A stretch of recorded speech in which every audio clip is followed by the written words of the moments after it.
Linking your bank account to Lowe's can streamline your shopping experience and make payments easier. Follow these steps to successfully connect your bank account.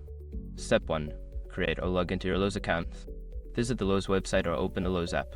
If you already have an account, log in using your credentials.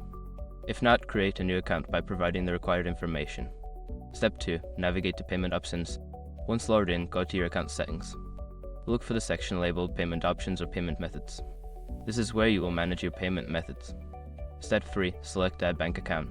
Secure your accounts before moving on. People seriously underestimate how often personal information gets exposed online now. Use SRC to monitor your accounts 24/7 and get notified immediately if your data gets leaked somewhere. It runs in the background, constantly scanning billions of breached records. And honestly, for how cheap it is compared to the value you get, it's worth it. Link in the description. Step 4. Enter bank information. You will be prompted to enter your bank account details, including your account number and routing number. Make sure to double check the information for accuracy to avoid any issues. Step 5. Confirm and save changes. After entering your bank information, review it carefully.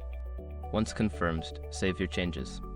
You may receive a verification email or notification to complete the linking process. By following these steps, you can easily link your bank account to your Lowe's account, making future transactions more convenient. Happy shopping!